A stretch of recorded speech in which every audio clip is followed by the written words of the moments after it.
Bismillahirrahmanirrahim. Assalamualaikum warahmatullahi wabarakatuh. Alhamdulillah wassalatu wassalamu ala Rasulillah nabiyina Muhammad wa ala alihi wa sahbihi wa man walah, amma ba'd. Ikhwani fillah wa ikhwani fiddin, rahimani wa rahimakumullah. Para santri, para penuntut ilmu yang semoga kita semua senantiasa dalam lindungan Allah Subhanahu wa taala. Alhamdulillah, bersyukur kepada Allah pada kesempatan ini, di waktu ini kita dapat kembali melanjutkan pembelajaran kita, yakni masih seputar Qawaid al-Lughah al-Arabiyah, ya. Kaidah ilmu bahasa Arab. Pada pertemuan sebelumnya kita telah membahas tentang salah satu bentuk kata dalam bahasa Arab, yaitu tentang isim, ya. Kita juga telah membahas tentang tanda-tanda isim, dan insya Allah pada pertemuan ini kita akan membahas tentang fiil, ya. Fiil di dalam bahasa kita artinya kata kerja. Baik. Sekarang silahkan dibuka buku kalian halaman 2. Berkata penulis B, fiil ialah kata kerja yang menunjukkan waktu tertentu. Ya. Fiil ialah kata kerja yang menunjukkan waktu tertentu. Sebagaimana yang telah kita ketahui bahwa kata di dalam bahasa Arab ada 3. Ya. Sebuah lafadz di dalam bahasa Arab ada 3. Yang pertama adalah isim, yang kedua adalah fiil, yang ketiga adalah huruf. Isim kita telah bahas pada pertemuan sebelumnya. Baik, sekarang kita akan membahas fiil. Apa itu fiil? Fiil adalah kata kerja yang menunjukkan waktu tertentu. Artinya bahwa sebuah kata kerja atau sebuah perbuatan itu terdapat atau terkandung di dalamnya waktu yang telah ditentukan. Bisa dia menunjukkan arti telah lampau, bisa juga dia menunjukkan arti sekarang atau akan datang, bisa juga dia nanti menunjukkan kata kerja perintah yang itu terjadi pada waktu sekarang atau akan datang. Tapi pada intinya adalah bahwa sebuah kata kerja di dalam bahasa Arab, seperti misalkan membaca kata kerja, belajar sebuah kata kerja, darasa, melihat kata kerja, nadhara, ya. Maka kata kerja di dalam bahasa Arab pasti mengandung waktu kejadian tertentu, ya, yang nanti kita akan bahas pada apa yang dikatakan penulis. Baik, sekarang perhatikan buku antum. Fiil terbagi menjadi 3, yaitu 1. Fiil madi, ya. Apa itu fiil madi? Fiil madi adalah kata kerja waktu lampau.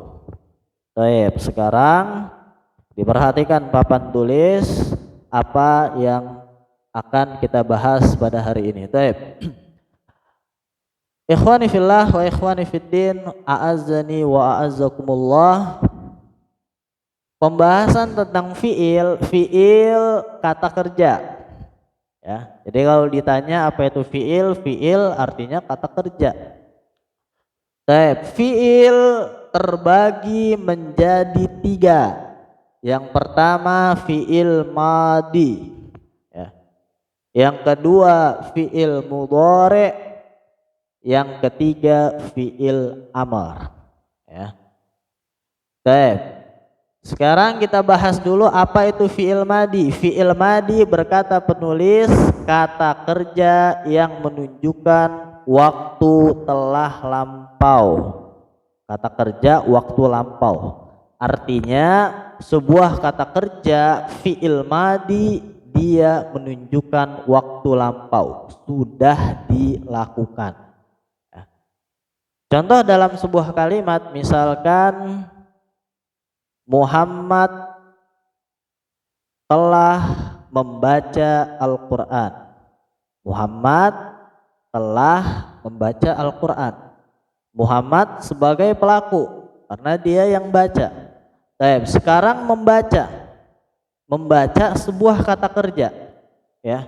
Di dalam contoh tersebut membaca disebutkan menunjukkan arti telah lampau. Karena sebuah pekerjaan membaca sudah dilakukan oleh Muhammad, ya. Yang itu yang namanya fi'il madi.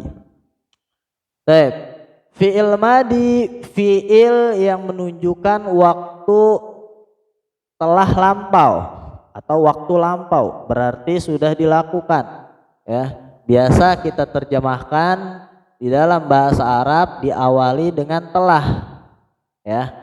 Diawali dengan telah. Contoh misalkan di dalam sebuah kalimat kataba, ya.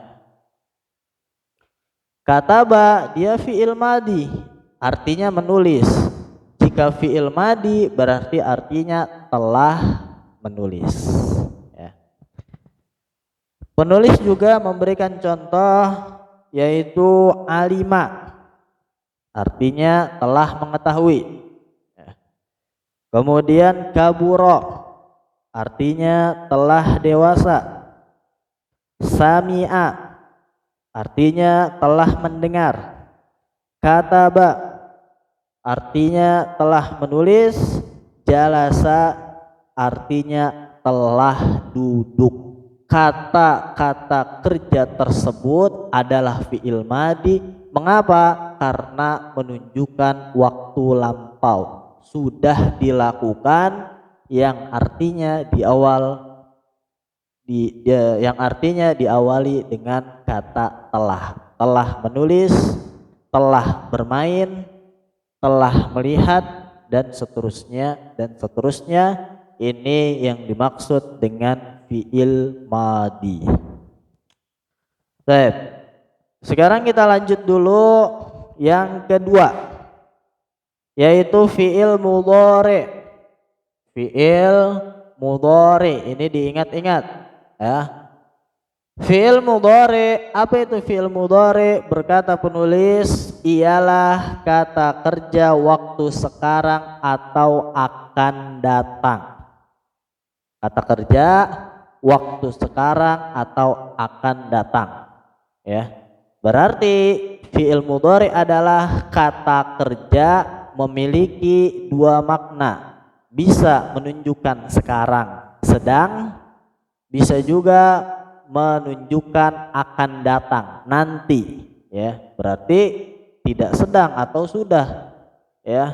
Dia akan terjadi nanti. Contoh yang disampaikan oleh penulis ya alamu, sedang atau akan mengetahui, ya. Yakburu, sedang atau akan dewasa. Yasma'u, sedang atau akan mendengar. Yaktubu, sedang atau akan menulis. Yajlisu, sedang atau akan duduk, ya. Jadi di sini ikhwan kita ketahui bahwa fi'il mudhari dia dapat menunjukkan dua waktu. Yang pertama waktu sekarang, yang kedua waktu akan datang, ya.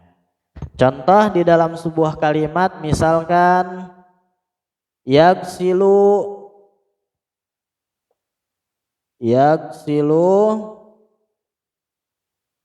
Hasanun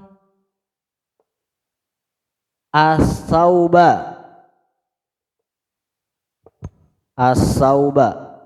Baik. Perhatikan contoh di dalam sebuah kalimat, yaghsilu Hasanun as-sauba. Ya. Hasan sedang mencuci pakaian. Baik. Hasan pelaku dari kata kerja mencuci. Sekarang kata kerjanya mana? Kata kerjanya adalah yaghsilu. Yaghsilu adalah fi'il mudhari. Mengapa? Karena menunjukkan arti sedang, karena dia bisa jadi menunjukkan arti akan. Yaghsilu Hasanun as-sauba. Hasan sedang mencuci baju. Ya. Jadi untuk fi'il mudhari dia dapat menunjukkan waktu dua, yaitu waktu sekarang atau sedang terjadi, atau waktu akan dikerjakan sebuah pekerjaan tersebut. Ya. Berarti berbeda dengan fi'il madhi. Kalau fi'il madhi telah, berarti sudah dilakukan. Sementara fi'il mudhari sedang atau akan dilakukan sebuah pekerjaan tersebut. Baik.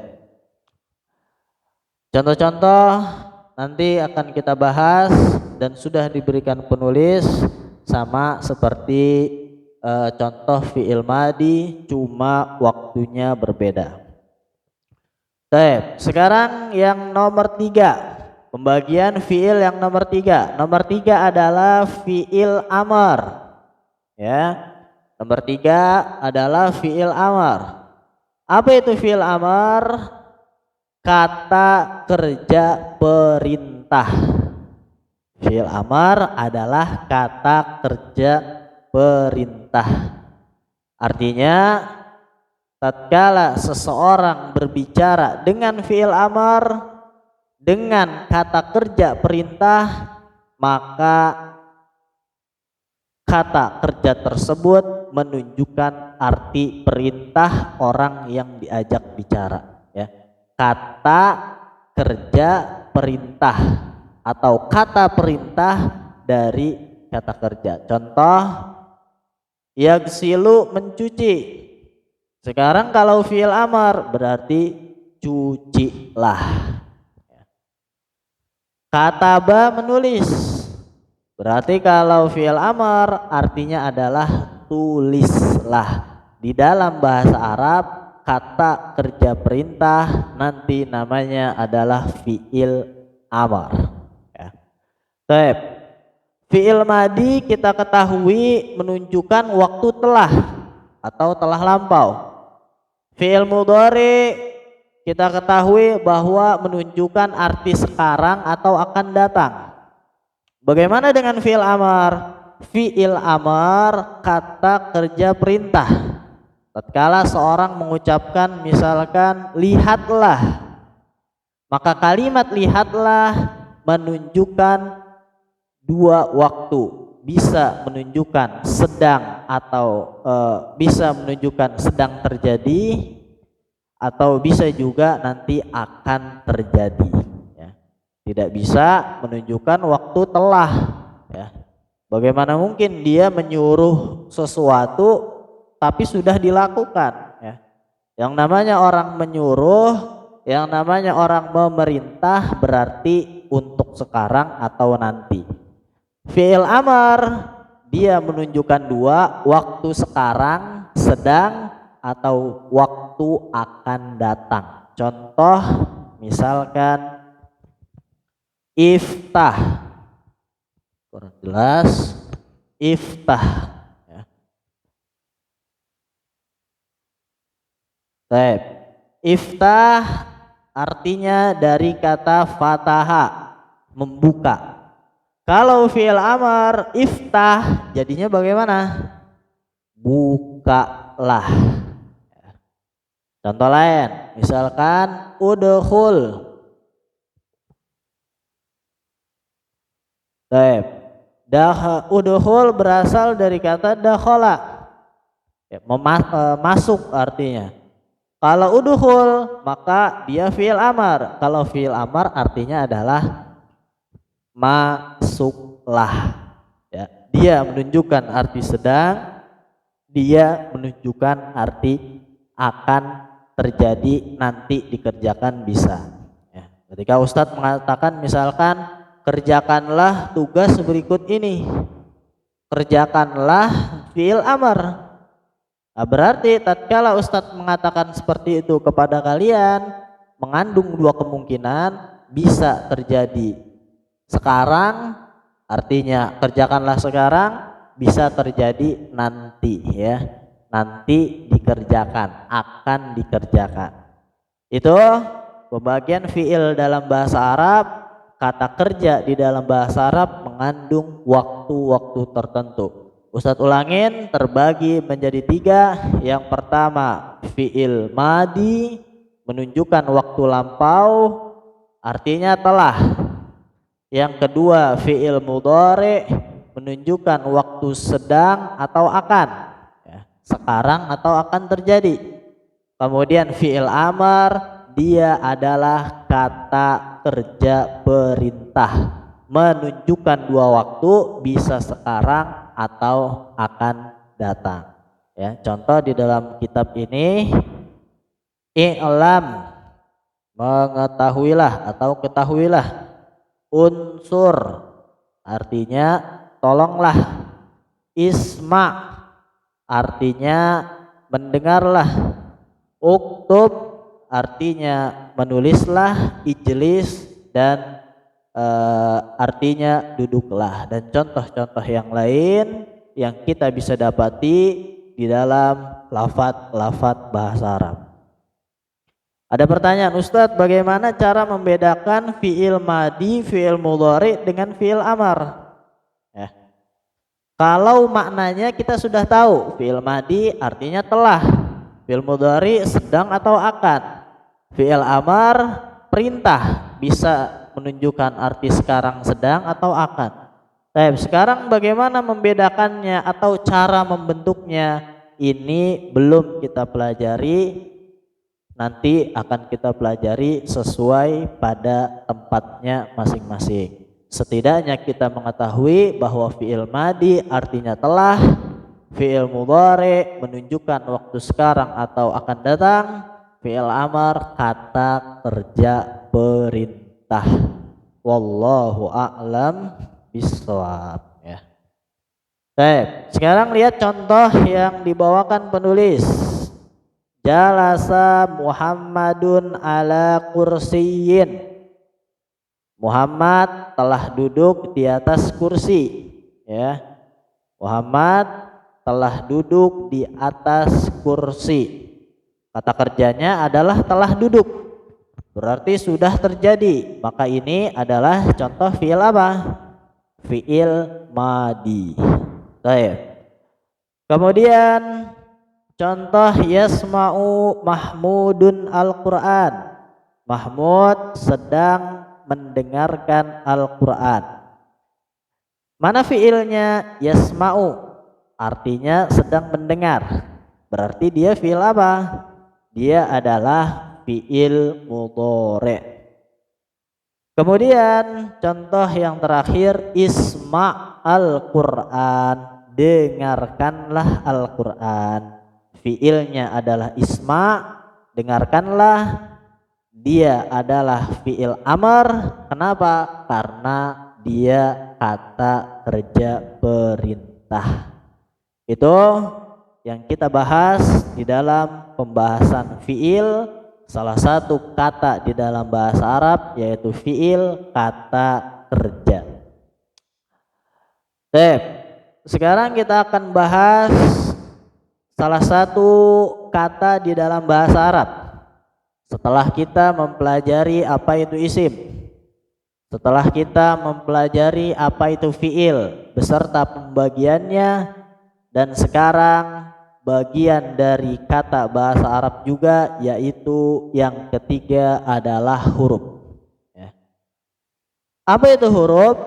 Berkata penulis, huruf ialah kata selain isim atau fi'il. Ya. Yang ini sudah jelas bahwa jika itu bukan isim, jika itu bukan fi'il, maka tersisa satu, yaitu apa? yaitu huruf. Baik. Sekarang definisi atau pengertian huruf yang lebih detail, ya. Huruf, silahkan dicatat, huruf adalah kata yang kurang berfungsi,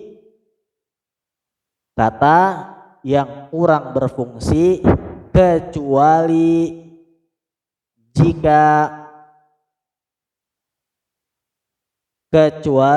jika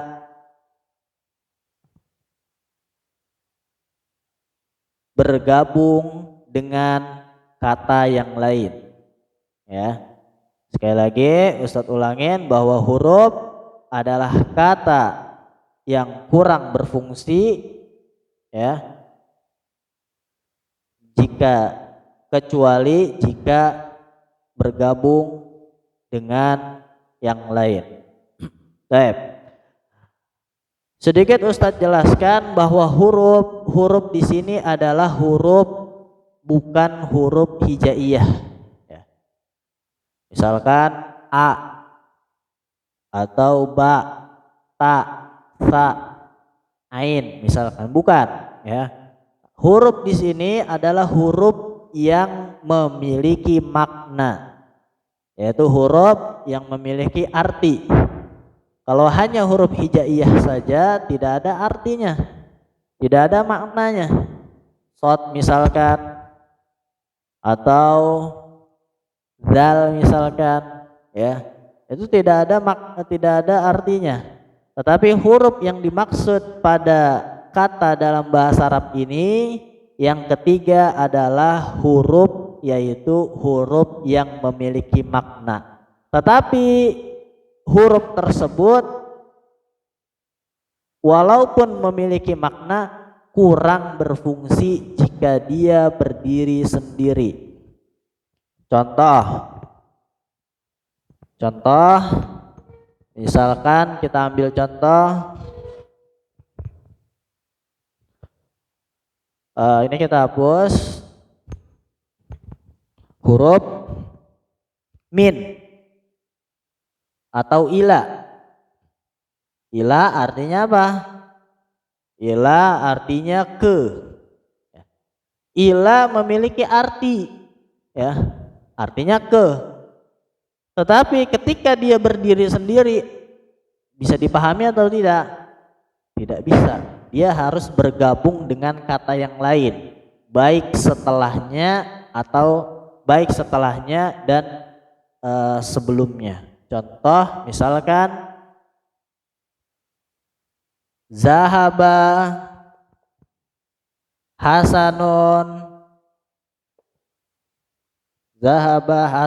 ilal masjidi, ya, ilal masjidi.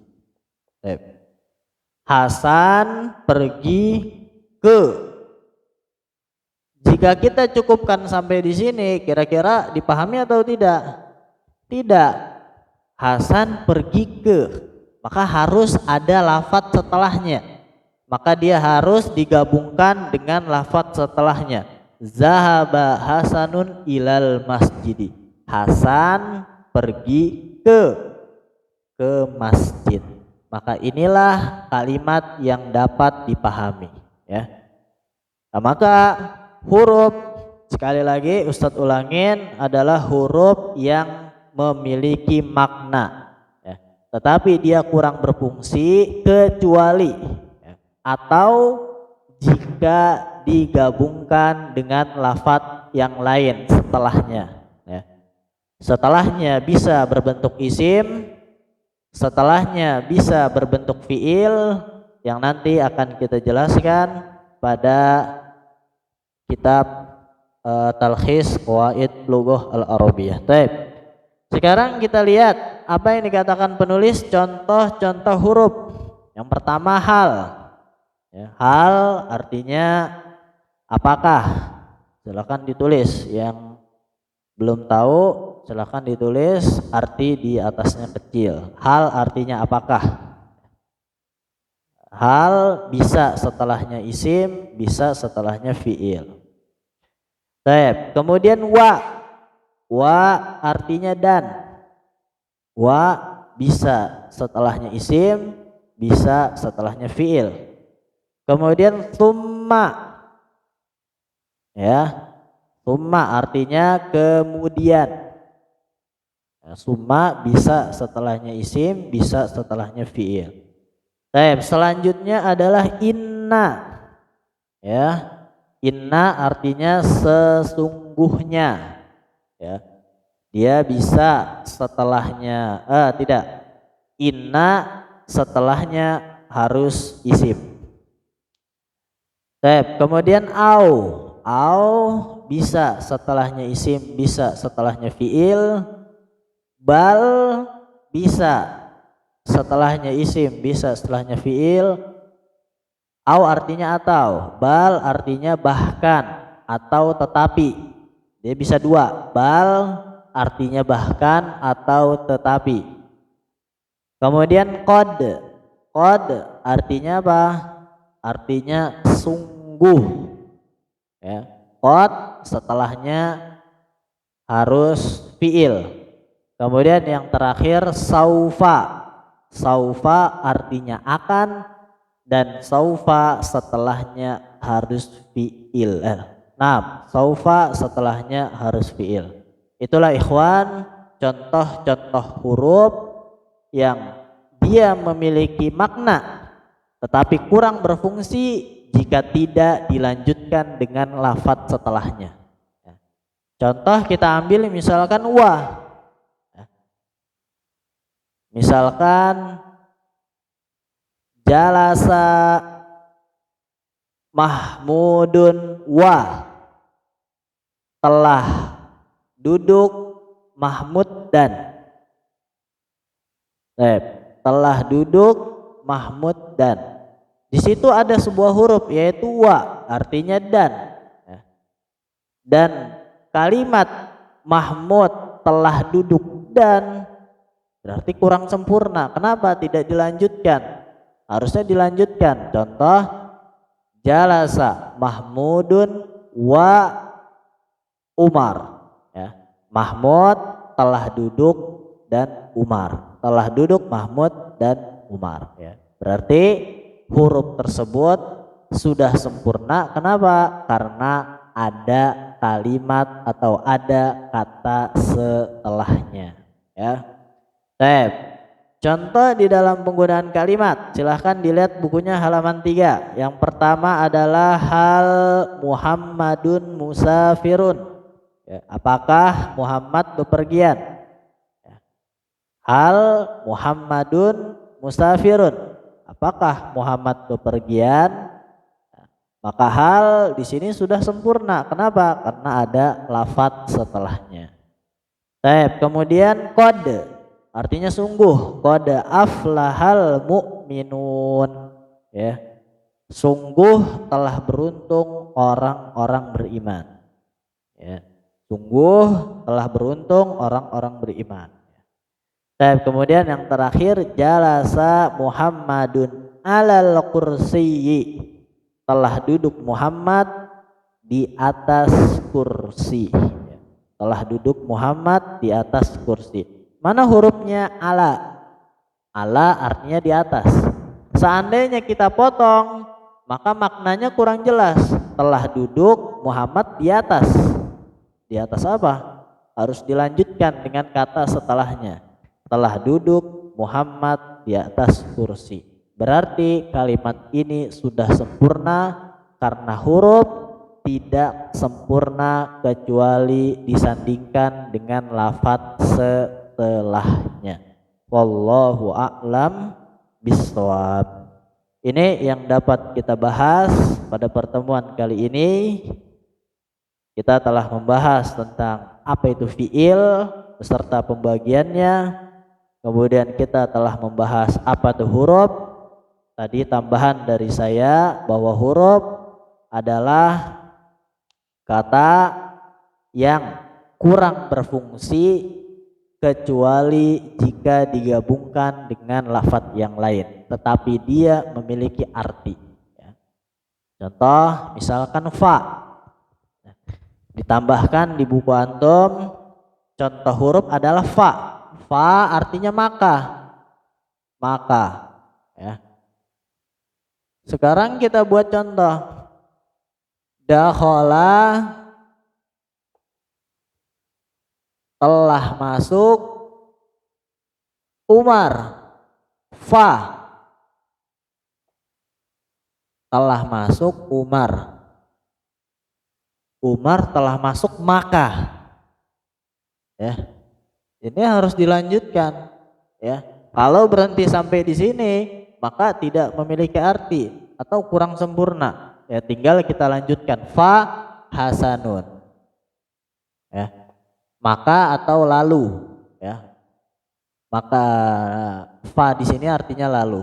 Fa hasanun, ya.